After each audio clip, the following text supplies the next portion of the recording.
আবার প্রমাণ দিলেন তিনি মানবিক। মানুষের পাশে আছেন রাজ্যের প্রশাসনিক প্রধান মমতা বন্দ্যোপাধ্যায়। যতক্ষণ না বাংলার প্রতিটি মানুষ ফর্ম পূরণ করছেন, তিনি নিজে কোনো ফর্ম পূরণ করেননি, করবেন না। সামাজিক মাধ্যমে পোস্ট করে জানালেন মুখ্যমন্ত্রী, আগামী ৪ ডিসেম্বর পর্যন্ত এসআইআর সংক্রান্ত এনিউমারেশন ফর্ম বিলি করবে কমিশন। এই পর্বের মধ্যেই বিএলওরা যাবেন প্রত্যেক বাড়িতে। বুধবার মুখ্যমন্ত্রী মমতা বন্দ্যোপাধ্যায়ের বাড়ির সংলগ্ন দফতরে সংশ্লিষ্ট বুথ লেভেল অফিসার ফর্ম দিয়ে এসেছেন। ভবানীপুরের ৭৭ নম্বর বুথের বিএলও অমিত কুমার রায়ের হাত দিয়ে মুখ্যমন্ত্রীর বাড়িতে ফর্ম পৌঁছে যাওয়া ঘিরে গত বুধবার থেকেই চর্চা চলছিল। আর বৃহস্পতিবারই সমাজ মাধ্যমে মুখ্যমন্ত্রীর পোস্ট। তিনি লিখেছেন, গতকাল দায়িত্বপ্রাপ্ত বিএলও আমাদের পাড়ায় এসেছিলেন তাদের নির্দিষ্ট কাজ করতে। কর্মসূত্রে আমার রেসিডেন্স অফিসে এসে রেসিডেন্সের কজন ভোটার জেনেছেন এবং ফর্ম দিয়ে গেছেন। বিভিন্ন সংবাদ মাধ্যম ও সংবাদপত্র প্রকাশ করেছে যে আমি বাসভবন থেকে বেরিয়ে এসে নিজের হাতে বিএলওর কাছ থেকে এনিউমারেশন ফর্ম গ্রহণ করেছি। এই খবর সম্পূর্ণ মিথ্যা, বিভ্রান্তিকর এবং উদ্দেশ্য প্রণোদিত অপপ্রচার। ভুল তথ্যের ভিত্তিতে একটা ভুল খবর এবং ধারণা পরিবেশিত হয়েছে। তাহলে এই ভুল খবর কিভাবে ছড়াল?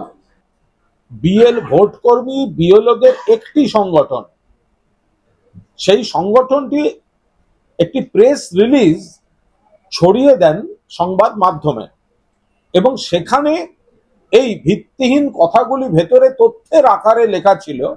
এখন নিশ্চিতভাবেই সংবাদ মাধ্যম তারা একটা সংগঠন প্রেস রিলিজ দিয়ে জানিয়েছে যে আমাদের অমুক ব্যক্তি গেছিলেন এবং দিয়ে এসছেন।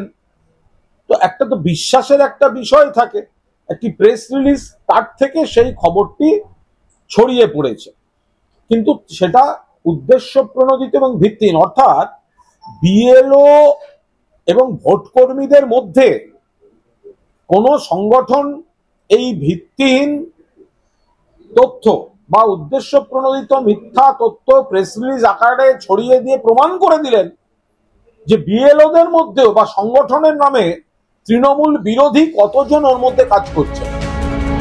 প্রসঙ্গত, মুখ্যমন্ত্রী ভবানীপুর বিধানসভার কেন্দ্রের ভোটার। তিনি ওই কেন্দ্রের বিধায়কও।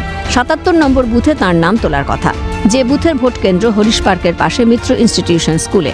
মমতা বরাবরই ওই বুথেই ভোট দিতে যান। এসআইআর এর বিরুদ্ধে লড়াই জারি মুখ্যমন্ত্রীর। মঙ্গলবার এসআইআর এর প্রতিবাদে আম্বেদকরের মূর্তির পাদদেশ থেকে জোড়াসাঁকো ঠাকুরবাড়ি পর্যন্ত মহামিছিল করেছিলেন মমতা বন্দ্যোপাধ্যায়। মিছিলের শেষে সভা থেকেও এসআইআরকে এনআরসি চালু করার কৌশল বলে সরব হন। তিনি বলেন, আগে করেছিল নোটবন্দি, এখন করছে জনগণবন্দি। অধিকার কেড়ে নেওয়ার চক্রান্ত চলছে। রাজ্যবাসীর উদ্দেশ্যে তাঁর বার্তা, বিজেপির চক্রান্তে নিজের অমূল্য প্রাণ বিসর্জন দেবেন না। আগে করেছিল নোটবন্দি, এখন করেছে জনগণবন্দি। আপনার অধিকার কেড়ে নেওয়ার চক্রান্ত চলছে। প্ররোচনায় পা দেবেন না, উত্তেজনায় পা দেবেন না।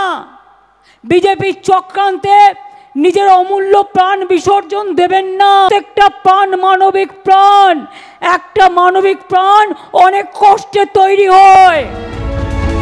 বাংলার মানুষের পাশে রয়েছেন মুখ্যমন্ত্রী মমতা বন্দ্যোপাধ্যায়। তিনি থাকতে কাউকে দেশ থেকে বার করা সম্ভব নয়, সে কথাই কার্যত বুঝিয়ে দিলেন বঙ্গের প্রশাসনিক প্রধান। রাজা সাহার রিপোর্ট, ক্যালকাটা নিউজ।